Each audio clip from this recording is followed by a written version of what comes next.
Olá, seja muito bem-vindo mais uma vez à nossa programação. Eu sou o Marco Aurélio Tarlá. Eu vou conversar hoje sobre eleições 2020 e o nosso entrevistado é o Dr. Luiz Eugênio Scarpino Júnior, que vai tirar todas as dúvidas para a gente aí, num ano completamente atípico em razão da pandemia do novo coronavírus. Você, como eleitor, vai tirar todas as suas dúvidas de como você deve fazer no dia das eleições. Doutor Luiz Eugênio, eu estou aqui no estúdio da TV Câmara e o doutor Luiz Eugênio vai responder para a gente a partir de agora. Doutor, tudo bem com o senhor? Muito obrigado por sua participação. Obrigado mais uma vez, lá pelo convite, pela oportunidade de estar aqui com vocês, esclarecendo esses questionamentos que sempre são muito oportunos. Doutor, em virtude da pandemia do novo coronavírus, algum grupo de pessoas está desobrigado de votar, de comparecer à zona eleitoral neste ano de 2020? Bom, essa sua pergunta ela é interessante, né? Se existiria algum tipo de desobrigação de algum tipo de grupo não votar nas eleições de 2020, mas eu te digo, não há nada previsto em lei que traga alguém, algum grupo específico, justificativa para não comparecer. No entanto, se alguém não comparece, ela pode depois justificar por não ter justificar o não comparecimento, seja porque ela estava em viagem, e eu ousaria dizer, e aqui é a minha opinião, que a pessoa poderia usar como fundamento pelo não comparecimento motivos de saúde ou relacionados à Covid-19, por exemplo, alguém que seja de grupo de risco e esteja recluso e esteja evitando qualquer tipo de contato social. Portanto, não existe nada previsto em lei, mas sempre caberia uma justificativa. Certo. E como se darão as justificativas neste ano atípico? A Justiça Eleitoral ela não recomenda, e na verdade ela não vai acolher durante as sessões de votação as justificativas. Então, durante o processo de votação, não haverá um lugar para justificar. O que a pessoa pode fazer? Ela pode justificar através do e-título. Então, você tem lá um aplicativo que você pode baixar no seu smartphone e, a partir dali, justificar durante o período de votação o seu não comparecimento. Se você não pode justificar naquele momento, você pode justificar depois, seja pelo próprio aplicativo ou pessoalmente 60 dias após a data das eleições. Então, não se recomenda que no dia da eleição a pessoa compareça e justifique, porque eventualmente ela esteja em trânsito, ela esteja fora da sua zona eleitoral. Né? Existe alguma mudança em relação ao horário de votação neste ano? Bom, nesse período, né, de pandemia, a Justiça Eleitoral ela ampliou em 1 hora o horário de votação. Então, ela começa ao invés das 8 às 7 horas da manhã e vai terminar às 17 horas, sendo que a Justiça ela recomenda que o horário entre 7 e 10 horas da manhã seja reservado para pessoas acima de 60 anos. Então, houve ampliação em 1 hora do período de votação. Quais documentos o eleitor precisa levar neste ano? Todos os documentos que precisam ser levados para a votação, simples, as mesmas recomendações dos anos anteriores, um documento oficial com foto, com foto, né? E o título de eleitor, ou se não tiver o título de eleitor, qualquer pessoa pode baixar o aplicativo e-título e a partir dele, então, apresentar um documento com foto e mais os dados referentes ao e-título, isso será suficiente para identificar o eleitor. Os eleitores poderão retirar aquele comprovante de votação, mesmo com todos os protocolos de segurança aí, em razão do coronavírus?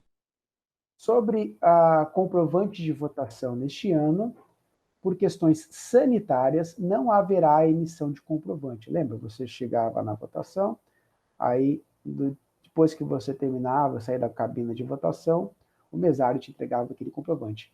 Nesse ano não haverá emissão de comprovante. E nem precisa ter emissão de comprovante, porque ao registrar na urna eletrônica, isso já fica registrado o comparecimento do eleitor. E o eleitor depois, se quiser, pode buscar uma certidão de quitação eleitoral que dará contas que ele não deve nada, que ele cumpriu fielmente as suas obrigações perante a Justiça Eleitoral.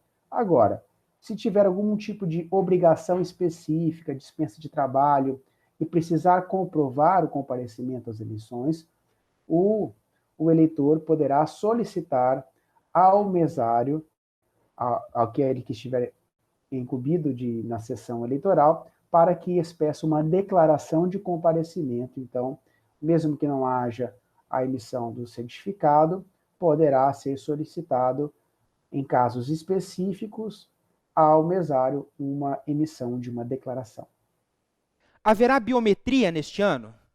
Sobre a biometria esse ano, como nós já sabemos, por questões sanitárias, elas foram suspensas, né? Então, o recadastramento e mesmo o processo de identificação biométrica não vai acontecer esse ano, até para evitar pontos de contato e qualquer forma que possa, inclusive, gerar filas e aglomerações. Então, não haverá a adoção de biometria nas eleições de 2020. Para os brasileiros residentes no exterior, eles precisam comparecer também, precisam votar no país onde eles estiverem nas eleições municipais? Lá, sobre a sua pergunta de quem vota no exterior, ele precisaria votar nas eleições, mas nós não temos voto em trânsito para eleições municipais. Portanto, não há como aquele brasileiro, aquele eleitor brasileiro, votar para as eleições municipais estando no exterior. O que deverá fazer será justificar o seu não comparecimento, mas não há voto em trânsito nas eleições municipais. O eleitor chegou na zona eleitoral, na hora de votar lá.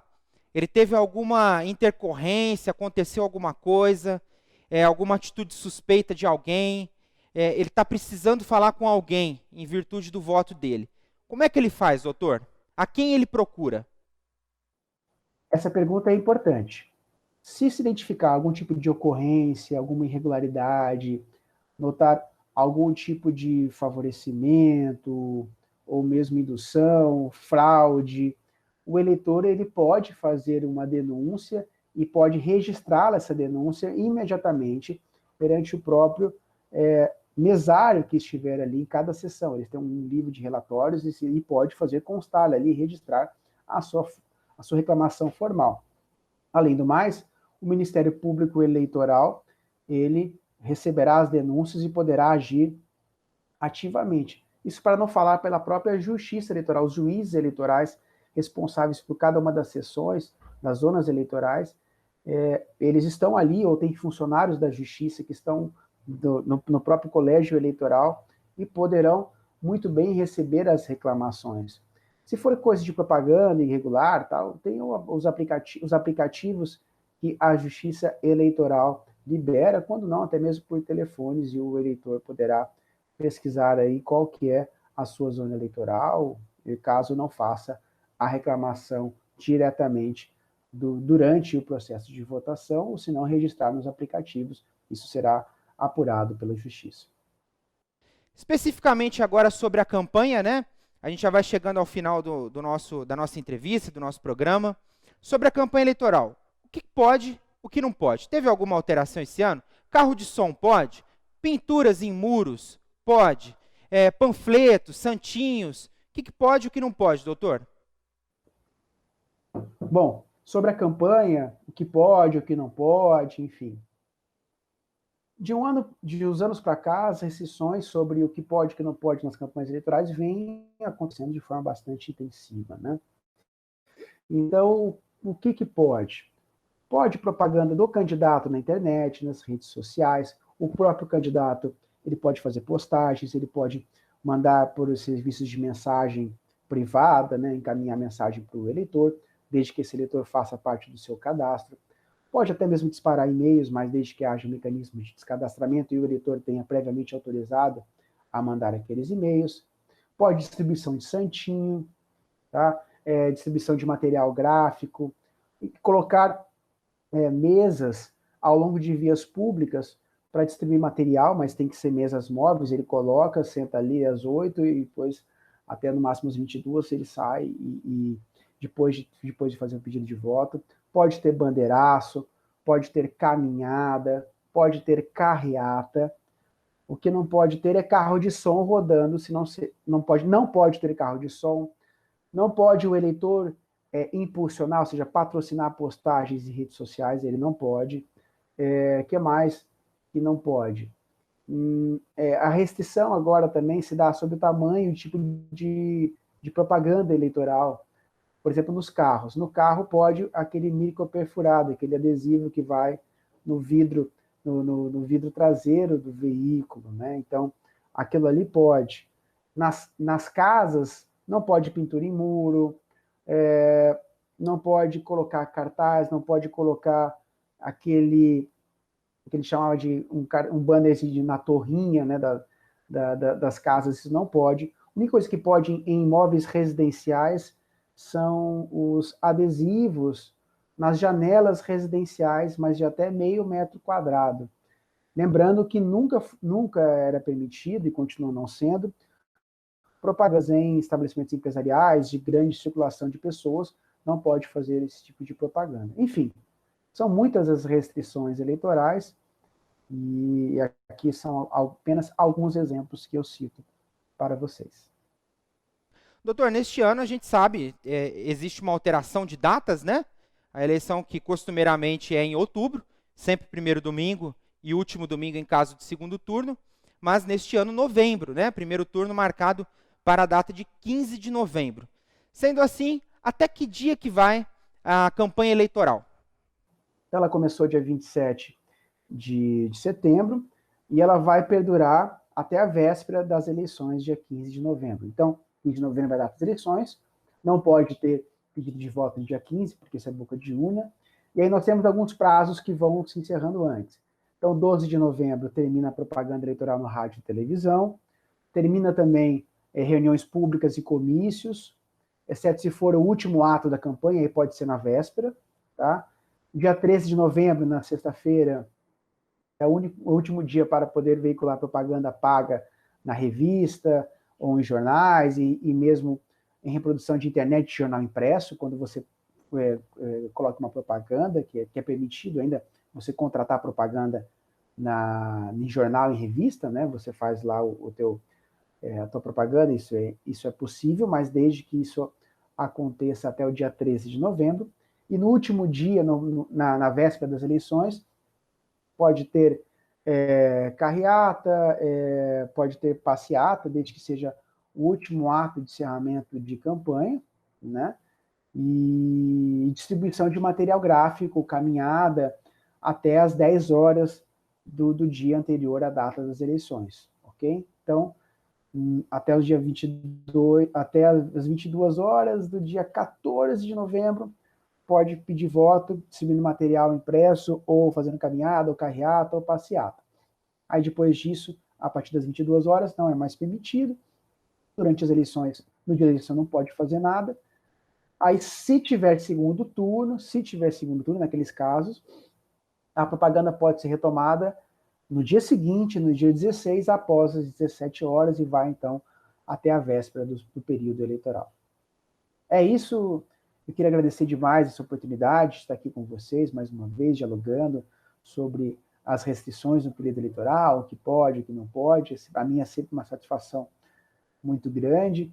É uma eleição que todos temos que ficar muito atentos e respeitar e homenagear sempre a democracia, respeitar o processo democrático, respeitar o período de votação, respeitar as regras do jogo.